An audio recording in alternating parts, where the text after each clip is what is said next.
Heart of Scales by Lord Plagueis 777. Chapter 13. Camaraderie. The sun had completely set, leaving the street lamps the responsibility of lighting the town after it dipped below the horizon. Never before had the darkness of the sky brought Spike back to the night fashion show as it did now, as he stood in front of the wooden double doors of Town Hall. He had one hoof on the handle, ready to enter. He tried to keep his talk with Applejack out of his mind. Something inside told him that he hadn't exactly said the right things to her. That gave him the feeling that he wouldn't have the right things to say to Rarity either. What could he do about it, really? It had been too long since he had even spoken with her. Although he had a basic idea, he wasn't sure what he wanted to hear from her, about how she was doing, what she was going to do now. Most of, and at the same time, least of all, hearing about what she thought about Spike. Spike pushed on the wood of the door a lot gently than he had originally planned to do. It wasn't unlocked, so it slid open. He hadn't pushed on it with enough force to make it open even halfway. It was a light nudge, enough to let him see a bit of what was inside through a small gap, and to let Rarity know the door had been opened with the creaking sound it made when it was moved. There were many tables, long and round, covered in cloths of gradations of solar colors. Everything from the chairs to the balconies made it look like a smaller miniature version of the Grand Galloping Gala ballroom. Rarity had gone an extra mile and added her own touch of theme to the designs, touches Spike recognized from all his time making dresses with her. Sunflowers were one of those themes, along with curtains that swirled like Princess Celestia's colorful mane and tail. Spike entered to take a closer look, shutting the door behind him, stepping across the red-carpeted floor to Rarity, who was on a ladder hanging ribbons on the ceiling borders with magic, nonetheless. She hadn't noticed him enter, concentrating solely on what she was doing so that she didn't make a mistake. Taking a brief but closer look at his surroundings, Spike realized that it would have taken a long time to have done all this work, even if she had started in the morning. He watched the ribbons float around their target before finally attaching themselves firmly on the wall. Spike began to relax from the tension of watching the ribbon on the brink of being hung, but he wasn't given the chance to. The ribbon fell off again as Rarity continued to try and fit it back on. Spike, unable to watch and let her be any longer, grabbed a ladder on the other side of the room, the side Rarity had already put ribbons up, pushed it right next to hers, and climbed up to her level. He was extremely close to her now, closer than he had ever been to her since he returned to Ponyville, but he didn't have time to think any of it now. With a good look into her narrowed eyes, focused on the ribbon, he could tell she was taking it too far with her magic, her glowing horn flickering occasionally. Without much thought, Spike put his hoof on Rarity's own, that was holding on to the top rung. "Rarity!" Spike called out to her in a voice firm enough to perhaps snap her out of her self-induced trance. Her eyes widened as Spike broke her magic. She stared blindly into space as she took time until the best of her vision returned. Until then, she wasn't able to make out anything that was in front of her. She placed her own hoof over Spike's, as if touching this mysterious hoof would let her know who was up there with her. Spike couldn't help but make a look of distress as he didn't feel Rarity's hoof on the back of his own, as he had expected, but the rough surface of bandage wrapped around it. "Ruby?" Rarity asked, sounding slightly distant but recovering from her daze. "You're here, I see. Let's get you down." Spike managed to maintain a generally worried expression, unlike the one he had just forced himself out of after seeing Rarity's still bandaged arm. Going down a few steps at a time, Spike helped Rarity down the ladder, side by side, while going down his own, which he found a little difficult given that he was a pony. When they finally reached the carpeted floor, Spike pulled up a few chairs near one of the circular tables, making sure Rarity took a seat before searching the room for something to drink. Spike retrieved a few cups and a jug of water prepared at the catering tables beforehand. The ice inside the water jug had melted a long time ago, and the water was only slightly cool in the warm summer weather. Placing a glass into Rarity's good hoof, he then took a seat down to do what he had intended to a few moments ago: relax. "Don't scare me like that." Spike took a drink from his cup, while Rarity placed her cup on the table and tried to organize her slightly disordered hair. "I thought you were going to pass out. Just how much of this did you do with your magic?" Spike looked around in amazement at his decorated surroundings. "I didn't have much of a choice." Rarity sounded tranquil as she rubbed her bandaged arm. "I had to if I was going to finish on time. I almost did too, if only I had been allowed to complete the ribbons." That arm was a symbol of his guilt, but today he had to resist imploding on himself because of it. "There should have been other ponies here to help," Spike said, sounding annoyed. "I can't believe they let you do all this with that arm. You should have at least called some pony for help." "Every pony's doing their part for the day. They're all busy, and I would never want to be a burden." "You should have called me," Spike sighed regrettably. Pointless. Spike felt it from the pits of his stomach. It was as if everything he had done today, the entire list, had been pointless. He had just stood around, watching other ponies work, doing nothing but travel town, flicking his quill on marking off the list. There was no pony who actually needed his help when he got to them.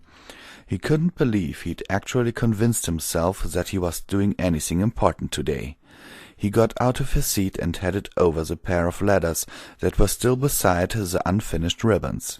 Rather than climb, he pulled himself up, 2 rugs at a time, to the top to continue hanging the ribbons that Rarity had been straining herself over. He was used to manual work, and after a day like today, it was something he much needed to do. "Ruby, you don't have to do this for me." Rarity tried to sound as if she already recovered. However, a day's worth of heavy fatigue wasn't something she was able to hide so easily. "I can finish it myself. I feel better, you see." "I'm not taking any chances." Spike turned to Rarity to explain before he started. He picked up the ribbons and began fitting them onto the wall. "Not with that arm, and the fact that I saw you on the brink of fainting from overexerting yourself. I don't mind doing it for you. It's nice to distract myself with this kind of work." "I calculated exactly how much magic I would be using and how much I had in me. I just happened to fall short at the ribbons." "Then let me pick up where you left off. You're spent, obviously." Rarity succumbed to Spike's persistence, staring quietly into her half-empty cup of water. If she couldn't stop Spike from doing her work for her, she could at least tell him how it was done. Rarity looked up and turned to Spike. "When you hang the ribbons, you must—" Thump! Spike had skipped climbing down the bottom half of the ladder as he hopped off. He was back on the ground before Rarity could even begin explaining the process. She looked at Spike for a moment as he repositioned the ladder to the side. Then she looked up and was even more surprised to see that he had finished a section of the ribbon perfectly, exceeding her expectations. It was better than what she had done with the previous few hangs with her shaky magic, not that there was any clear visible difference to an average pony. Ruby really knew his stuff. "Not a word, nothing work-related. Rest." Spike was back on top of the ladder in no time, working on the next section. Rarity continued to stare at him in interest and was still feeling sorry after having learned that there was nothing she could do but keep him company as she let him do her work. "I've got this covered, so feel free to relax for the rest of the night." "What a shame. I wanted you to see my work in its completion." Rarity watched Spike move the ladder once more. "I left the door open and everything." "Not to underestimate you, but I'm amazed with the amount of work you've done," Spike said, sounding impressed. "You're great with your magic, but please be careful not to overuse it. I thought you were about to fall off the ladder when I came in and saw you. Are you trying to match Twilight?" "It was the only way to make time. I didn't want to call any pony to help. It would actually be more of a hindrance than it would be help." "That's what I don't understand," Spike said. "You have plenty of decorator friends that would be at your door in a heartbeat if you needed them. I don't see what could hurt about a little help." "I haven't exactly been the most talkative these days," Rarity said uncomfortably. "I often find myself on subjects I'd rather not discuss. I'm sure you understand." Of course, that was the reason she had been avoiding every pony. Rarity was no beginner when it came to isolating herself. It was something she was good at. Spike knew that all too well, and she had been doing so since her return to Ponyville. Spike began to wonder if he would have been the same way if he had never been transformed, given a second chance, returned as a shamed baby dragon. He didn't blame Rarity for often locking herself in her home. There was no other way to hide from the world after it knew all too well what she did. Even if it knew, the world would still want to know more, ask questions, with complete disregard of the questioned. Spike couldn't help but to feel ashamed himself. This shame was not like Rarity's shame for what happened at the fashion show that night. For him it was the fact that he had escaped the reality of it altogether. He had been given a way out, and he had chosen to take it, unlike Rarity, who had nowhere to dodge as she hid from the ponies around her. It made him sick. It made him want to tell the town who he was and direct all the blame to himself, draw a giant target on his chest and scream for every pony to throw what they had for him because Rarity was suffering. Rarity had rights, the freedom to choose, something Spike thought he didn't have until this afternoon. Rarity had the right to choose to accept his feelings or not. Nothing was to keep her from choosing what she wanted herself. It didn't matter what fantasy any pony had in their heads, what they thought they saw, or how they wanted things to be. Spike had been no different than Applebloom, and in all this he was in the middle of it all. He had painted the fantasy of him and Rarity, and every pony misunderstood.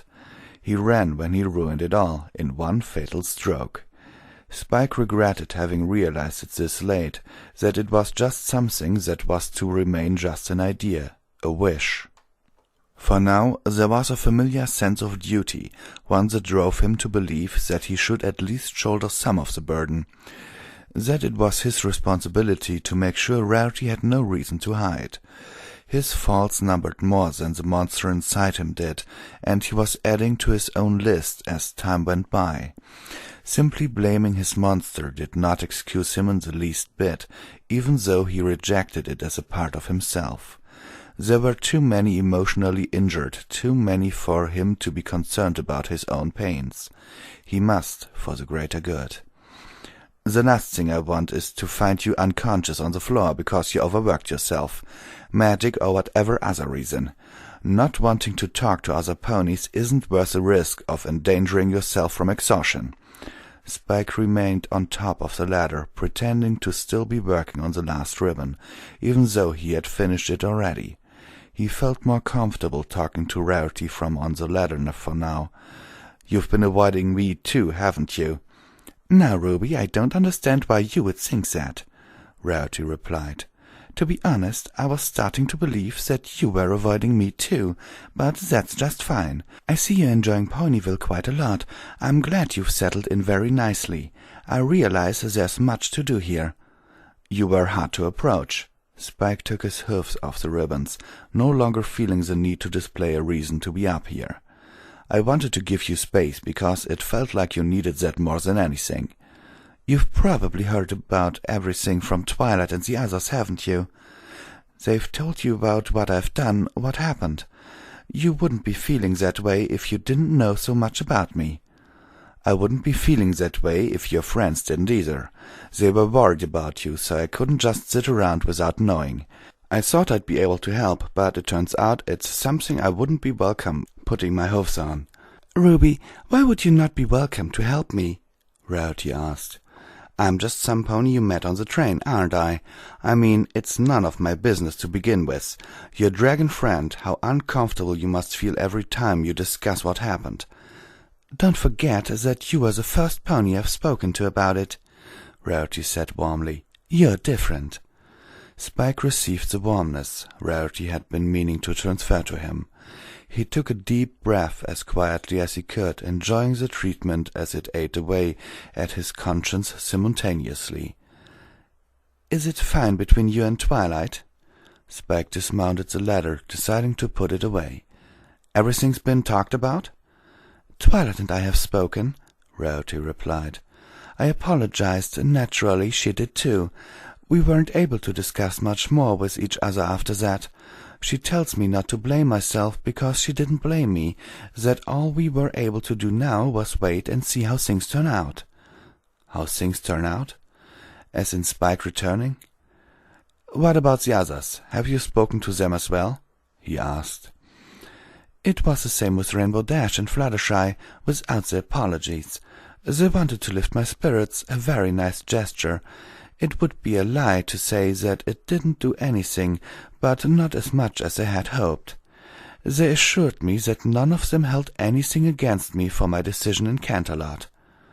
"I guess there's nothing to say about Pinkie." Spike sat down at a table a moderate distance away from Rarity, trying to keep as much as Spike out of this talk as possible, despite his thoughts. "Pinkie is actually the most straightforward, as always." Rarity made an awkward smile, as if she remembered one of Pinkie's out-of-the-blue attempts to make a frowning Rarity smile against her will. "She doesn't beat around the bush. She tries to make me feel better in her own silly ways." "And Applejack?" "I've spoken the least with her. She only says hello, never bringing anything up. Only making small talk, so it doesn't seem like she doesn't want to speak with me. I feel like she's cross with me for how things turned out. Thank goodness for that." "Why?" Spike asked, surprised at Rarity for welcoming Applejack's apparent cold treatment of her. "It's quite refreshing to have some pony in all this who does not find it a demand to show sympathy for me. It's very honest of her. While I should be feeling bad about it, it's much better than to try and figure through those awkward talks with the others over and over again, as they try to convince that there's nothing to be gloomy about. I know they care for me greatly, but it's just not exactly what I need now." "I must be the same," Spike replied. "Not that I don't share the same feelings of concern as your friends, but if you need more than just all this empty talk, I don't hold back on asking me anything else. That includes respecting your space, I'll understand." Rarity looked at Spike for a moment. He wasn't sure what to make of it. Was it disappointment? Did he fall short of her expectations with that answer? Or was it short of her desires? "When I returned to Ponyville, practically every pony that knew me came knocking at my door, hoping to hear my story." Rarity smiled, keeping a quiet tone. "I'm amazed any pony still cared for me, what I might have had to say after they've passed around all sort of rumors and theories about me. Did they expect me to tell them at all? My version to be any more exciting than their own? I can't exactly say I've been too trusting when choosing who to talk to. It's been too difficult. I've run out of strength to deal with my own front door. Even with my closest friends, it's been hard to just be honest. I wonder if their opinions have changed after hearing the word going around. They're not completely lies, but they're also exaggerated, villainizing, and so hard to explain. What would it be like if I just started screaming my problems at every pony, as if they could do something about it, when it's already been resolved from their point of view, adding more to their worries, putting our friendship in strain? I can't do it. They all think I'm some unstable wreck on the inside, and doing just that would only confirm their suspicions." Spike felt horrible, hearing what Rarity had been going through, why she had been so reclusive. He recalled the train ride that night, the one returning him and Rarity to Ponyville. How he, Spike, had been sitting across her all along as she fell asleep in front of him. He remembered realizing that Rarity was braver than he was. How she returned on her own, and not because some pony left her tickets on the vanity in her hotel room. "I'm sorry," Spike sighed unknowingly. "Why, Ruby?" Rarity asked, staring at him with a peculiar look of curiosity and concern, sounding tired after her long thread of speech. Spike's eyes widened, realizing his mistake, catching himself just in time. Sorry that you've been having such a hard time, dealing with every pony on your own. I guess this means I can't do anything but stay out of it after all. Rarity didn't reply. Her eyes were towards the ribbons Spike had finished, but weren't focused on anything.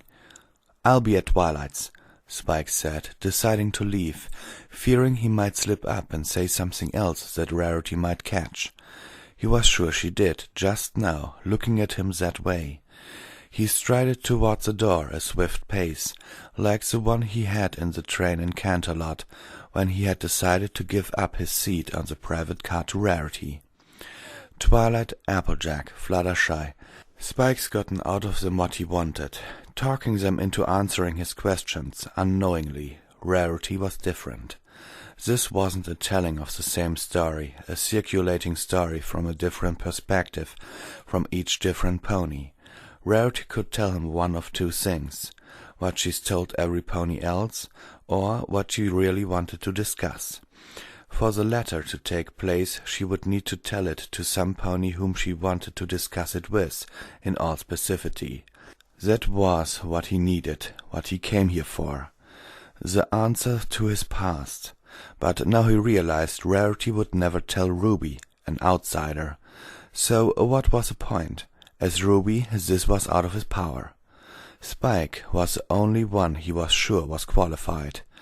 The only one who had the power to open the door to Rarity's true feelings. However, this wasn't the place for Spike. His return felt inevitable, but it was not going to be here in some desperate confession for a shot at a possibly fatal and negative reply. He wanted none of the shame from Canterlot to exist when he returned as Spike. He will use Ruby to at least make sure he returns with some form of admirability about him. The room was fit to hold the town's sun's ceremony and celebration. It was wide, it echoed, was filled with chairs and tables, had a stage, balconies, and the dome ceiling was high overhead, but Rarity felt that it might have been too big for one pony. "Wait, Ruby!" Rarity called out to Spike after what seemed to be a long internal struggle. Spike froze in front of the door, staring at the handles, close enough to make his eyes ache by doing so. He turned to see Rarity so far behind him. She was now out of her seat and standing at the end of the straight line of red carpet between her and Spike. "You're my friend too, are you not? I mean, if it is just me feeling that way, then I understand if you don't—" For just a moment Spike looked to the ground, mouth slightly open, shocked at her question. It was so obvious, but it never crossed his mind that she would actually ask about so openly. "Of course," Spike replied, in a very quiet but serious tone. "Of course I'm your friend, Rarity, and you're mine." "Then why would you believe that you wouldn't be good enough to talk to me?" "I'm not Twilight or Applejack, or any pony that knows you like I should before you trust me with anything. You know that too, don't you?" "That night on the train," Rarity referenced, much to Spike's surprise. There was a hint of sincerity that Rarity was trying to pass as nonchalant. "I can't tell you why I feel this way, but it was like I could tell you things and you wouldn't make much of it. And if you didn't, neither would I. It made me wish that the train ride had been longer. I wanted you to hear more. Somehow I felt much better going off the train after riding with you than I would have coming back on my own." It was strange to Spike how similar they felt. Spike also had wished that the train had been longer. It was painful, but he wanted to continue listening. He wanted the train to stop only when they both knew everything about each other. Confessing to a sleep Rarity, he wanted to tell her more too. Contrary to his expectations, it was easier for him getting off of the train having been with her than it ever would have been on his own. Spike remembered how Rarity introduced him to the others at the train station, as he was considering a part of the woods to be his home for a good while. He realized how crucial she was to his welfare there. She called him her good friend. Spike would have too, despite everything that had happened.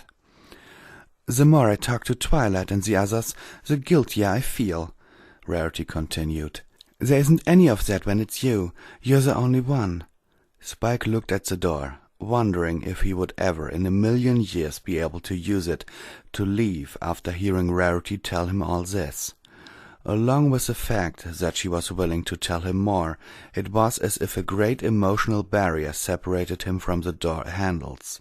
It was convincing, although there was still no sure way to determine if Rarity was being completely honest with him, but what was he to do? Spike returned to sit down with Rarity, beginning to feel that it was too obvious that they were about to engage in conversation to actually have it. Rarity was right across him, and after persuading him to stay and continue talking, she had also realized the kind of awkward atmosphere the two were in. What could Spike say, exactly, to break this unnatural mood? He couldn't just bluntly tell her, "Well, I'm here, start talking." That wasn't the way to do it. What he needed to do first was to make sure that not only Rarity, but he too, was comfortable. Start with a small talk, maybe. Rarity would want that. He guessed this on the fact that they seemed to be very similar on how they felt about most things. "Do you remember the dinner party at Twilight's a while back?" Spike asked. "Yes, I do," Rarity replied. "I'm sorry I didn't stay. I heard you had been cooking that night. I would have reconsidered if I had known you were there. You didn't take it personally, did you?" "I doubt you were in any condition to be enjoying a meal." Spike running the tip of his hoof on the tablecloth in front of him, imagining the wood of Twilight's dining table. It was the spot where he would have placed that extra set of silverware. "You were really set on that latter, weren't you? Worrying about, well, it wasn't unexpected. I didn't take it personally at all." "I was selfish that night, Ruby." Rarity made a guilty curl of a smile at the end of her lips. "If only I had been stronger." "You were too concerned about your friend. It would have been odd if you did stay and have dinner as if nothing was wrong." Spike suddenly found it hard to drive the conversation as it went along. Maybe it was because he was hastily trying to think up things to say. This was because what he was saying wasn't how he actually felt. "Is it so, Ruby?" Rarity asked, seeming to be slightly disappointed that he would have found it odd that she would have joined her friends to enjoy a dinner. "Who am I kidding?" Spike found it impossible to completely maintain his untroubled expression. It was taken, for a moment, by one of great sadness. He bit the inside of his bottom lip to resist. Holding a composed exterior at this point was like coping water between his old dragon hands. A pony would find that task even harder. Despite his efforts, Rarity had already noticed his fluctuation. Spike gripped the tablecloth under the table, deciding to let out what had suddenly overflown from inside him. "I wanted you to come and try my cooking. Be with your friends. I wanted that to happen so badly." Why in the world was he being so emotional now? This was unnatural, so sudden. At the same time, they were feelings hidden away in every crevice of his muscles, veins, bones, all of it, just waiting to spill out at the slightest disturbance. Like the smallest noise disturbing the snow, triggering an avalanche. He was supposed to be hearing Rarity out, not pouring his feelings out to her. Rarity looked at Spike, mouth agape. Words couldn't describe how sorry she felt for leaving him hanging that night. She was taken off guard. He was so different from his usually outgoing personality. She leaned forward to look at Spike's face as he lowered his head to regain himself. He took a deep breath, finally over it, leaving Rarity unsure how much her absence had affected him. "I remember the smell, Ruby." Rarity found a smile to be the best for the moment as she spoke. She was surprised herself, like Spike was, that she had become the one listening. Perhaps this place was a place for none of that, no speakers, no listeners, not with both parties clearly having too much on their own plates to take any of any pony else's. They were exchangers in the spirit of mutuality, of camaraderie. I was so famished, recalling the aroma. I thought I was going to go mad when I returned home that night. I actually took my mind off of the ladder for a while. Twilight and I, Spike managed to return to her normal once more. We were planning another dinner party, invite more ponies over this time. For me? She asked, realizing their intentions. Of course for you, Spike nodded. Twilight would have laughed if you had come to the past dinner. It would make her happy if you attended the next one. Only if you're cooking. I still remember the smell wafting from the kitchen, strangely familiar, but I wonder if I would have only sullied the mood by being there. I don't want for the others to feel as if they were obliged to show me any kind of special attention. Never, Spike said immediately. You can trust your friends with that much. They'll be thrilled for you to be just your normal self again instead of being shut in at home all the time. Would that really be okay, Ruby? Rarity asked, as if it was too good to be true. She asked once more to Spike's puzzlement. If I joined you, would it really? Why are you asking me? Spike chuckled nervously, shaking his head. Is there a reason you'd need my permission to go? Well, you're the one cooking, Rarity replied, having trouble thinking a reason for her question. Just because I'm cooking doesn't make the library mine. Spike laughed. Rarity made a warm smile, but it fell away a moment after. Spike had just begun to enjoy looking at it. Something was the matter. What's wrong? Applejack, Rarity said. I'm not sure if we'll get along at the party. As I've said before, the last thing I want is to be in the center of any negative attention. I want to be out of it all, with my friends. I hope Applejack still sees me enough of a friend to allow it. It would be terrible if it becomes difficult to get along with Applejack. Tell me, Ruby, what does she think of me? She's just as concerned about you as any pony else. She wouldn't be cold to you at a dinner party of all times, in front of every pony at least. Can you be the one to ask her for me? Rarity asked. Spike remembered that he wasn't doing so well with Applejack either. I can try. Rarity couldn't count how many times Ruby had surprised her during his short time with her. She had thought him to be the closest of friends with Applejack, much closer than she herself had achieved, she would dare say. She expected no less than a definite and enthusiastic yes from him, yet he sounded hesitant, uncertain. However, she didn't want to bring it up. For some reason, she would rather not discuss Applejack, not when they were alone together. Is it true you killed the dragon? Rarity asked, bringing up the closest subject to Applejack that she could think of. It was just absurd enough of a question to snap Spike out of his anxiety, as he thought how he was supposed to react to this outlandish query. It was on purpose on her part. Where in the world did you hear that? Spike asked, placing his two hoofs on the table rather firmly. That I killed the dragon. Sweetie Belle. Rarity looked away, hoping that Spike wouldn't think too much of it. She was right. Spike sighed, as he normally would, hearing about CMC antics. I didn't kill anything that day, Spike explained. That dragon tried to eat me. It went for Applejack and Rainbow Dash first, though. I thought I'd hear a story of me and the dragon in a ring with boxing gloves before I hear one involving me killing it. Forgive me, I can't say I didn't have my doubts. It was merely a question, Rarity said. So you fought this dragon? You can say I took it on, but only because Applejack and Dash were in danger. Where did it come from? She asked. Out of the corner of my eye. Spike looked up at the ceiling, thinking hard to that very moment. He remembered exactly the way it appeared. The only problem was, the memory of where the dragon had appeared from was as vague as something in the memory of one's childhood. Spike simply couldn't tell where it had come from, but that didn't matter. It appeared, and thank goodness he was able to stop it.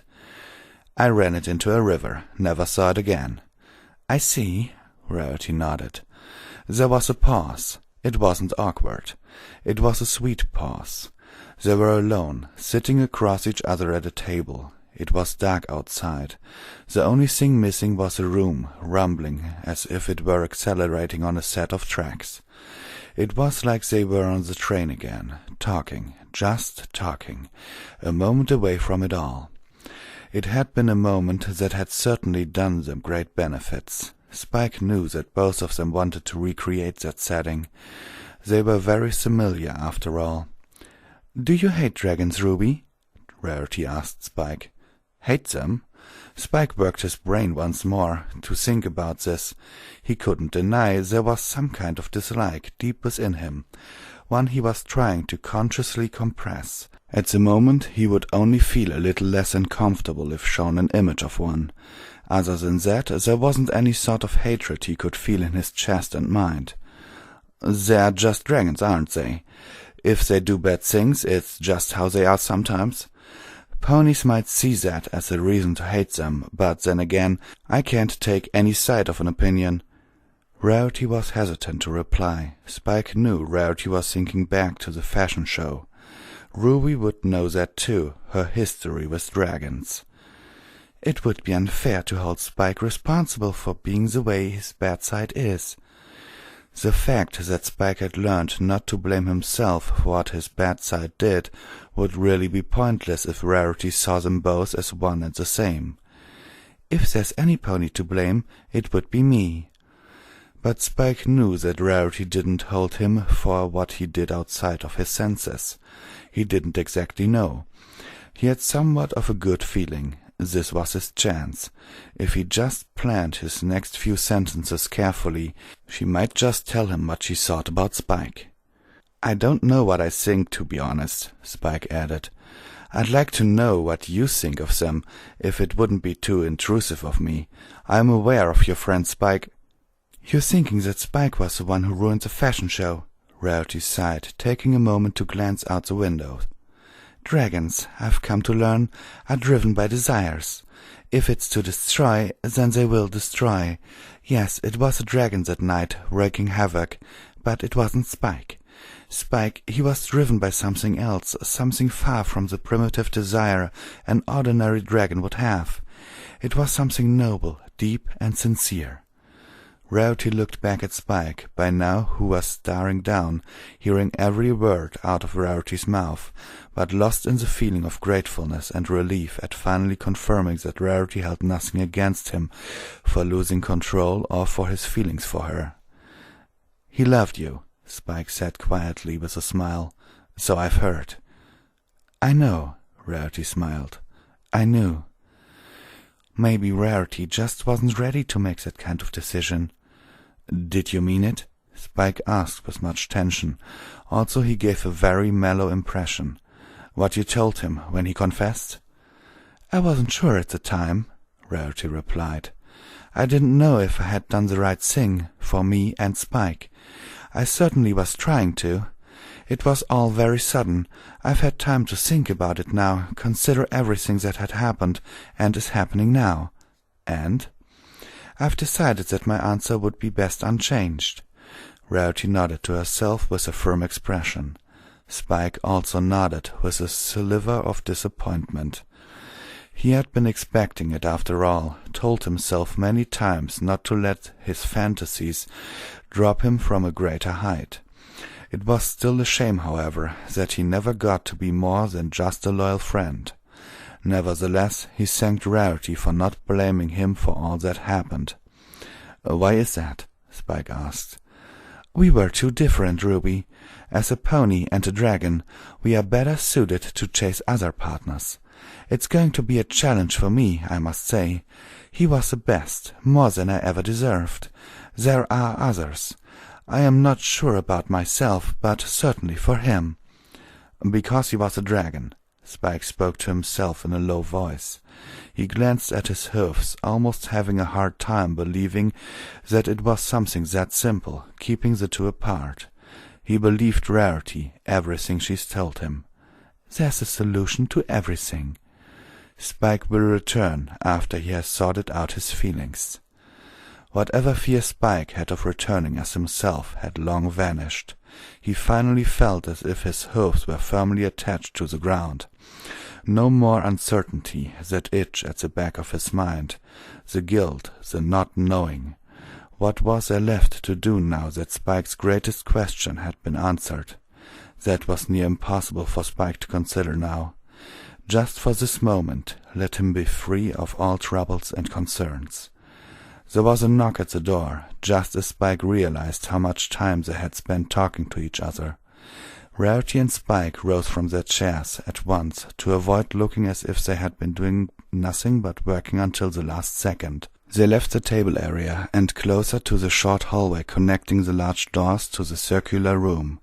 The knocking continued for a little while, until Rarity and Spike looked at each other and realized that one of them needed to call them in for them to enter.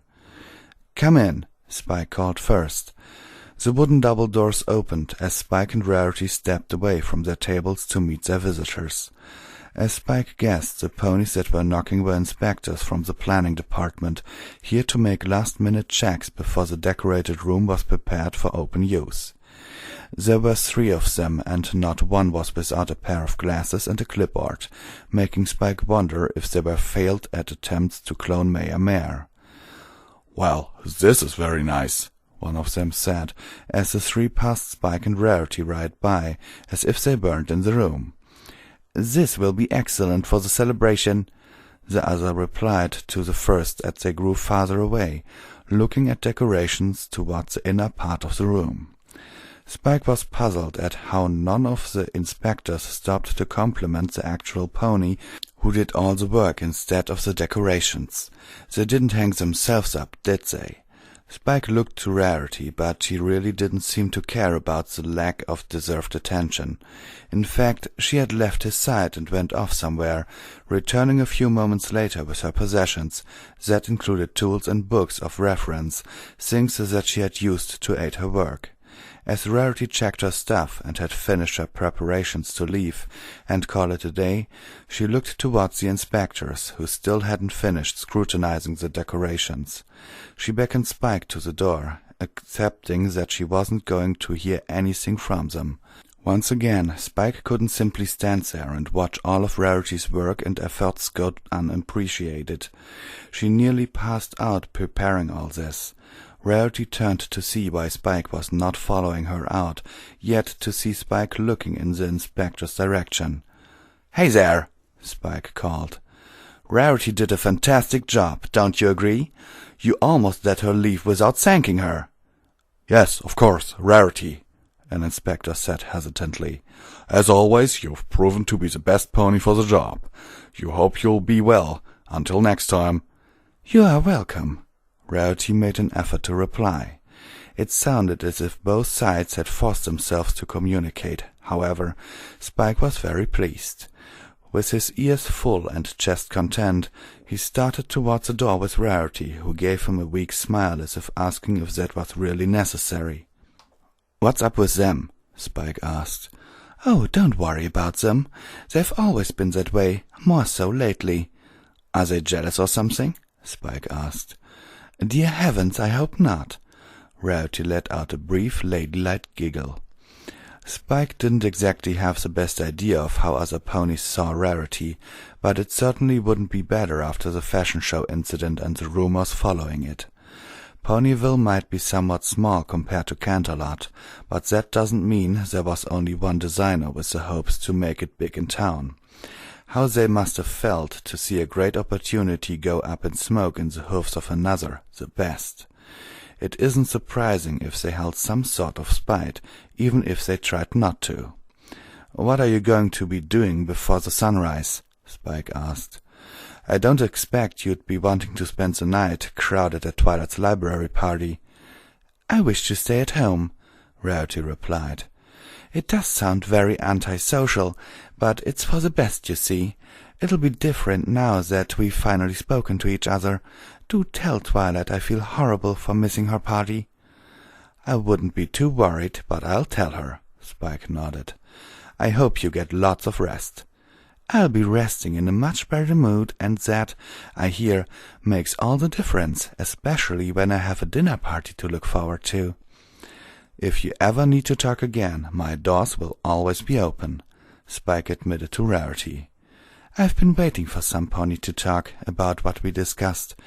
The way we had tonight since I returned here." Rarity sounded serious, in contrast to the light-hearted mood that had been.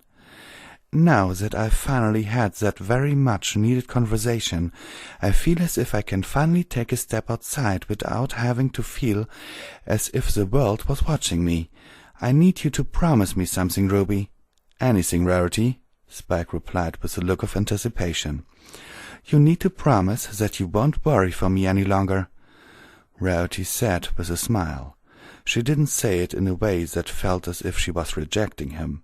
It was a good thing, Spike could not describe how, but he was proud of her in a way. "With the exception of my food at the dinner party." "I promise," Spike agreed, although this was something he wasn't completely sure that he would be able to keep for the moment. He had to agree. Rarity was asking for his trust, and he will be eager to give it. "There's something else, too," Rarity started. "You've heard plenty about me tonight, things that Twilight should have heard. I should have told them to Twilight, the way I've told you, but I've never been able to do it. I know it's selfish of me, but if you can, please explain what you've heard to Twilight. When you get the chance, of course." "She's just waiting to hear it from me, you know," Spike replied. "She's been counting on me to get through to you." "Then it appears that you will be able to satisfy her then." Rarity sounded pleased at seeing her request fulfillable. "That way things will be much easier at the dinner party. I'm guessing Applejack will be there too." "Yes, she will." Spike nodded in a less thrilled tone. He felt his smile fall slightly, his eyes lose some spark. Rarity caught on it immediately. "Whatever difficulties you and Applejack, most of all Applejacks and I, share between each other, I believe that there can always be a positive resolution to everything. We must stay optimistic. I can't say I know everything about her, but whatever may have happened, she's not the type to linger on anything negative for too long." Rarity's words somehow helped Spike feel lighter inside, as she said, placing optimism where he wasn't able to have before. He had a look on understanding unbeknown to himself. Rarity saw this and, having a knack for reading Spike's expressions, knew that she had said the right things to the troubled stallion. Knowing she had done everything that she had intended to do, here she gave Spike a pat on the shoulder with her bandaged arm and started out the door. Spike, instead of following her out, felt that it was more natural to watch her leave than go with her. They would be going the same direction, making the move unfit after they've just sealed the conversation. Spike had other things in his mind that he would like to consider before he made his next move, too many to even take the first few steps outside of the town hall. Ponies began to pass him and enter the building. He didn't care who they were. All he was focused on was Rarity, who was walking away, watching her until she vanished from sight. All Spike could think about was that conditions were finally stable for him to return as Spike. Return as Spike, not a dragon. He was a pony, but he did not have complete faith that it was going to stay that way, as strong as it was. Celestia's words continued to float in his mind. Spike will return after he has sorted out his feelings.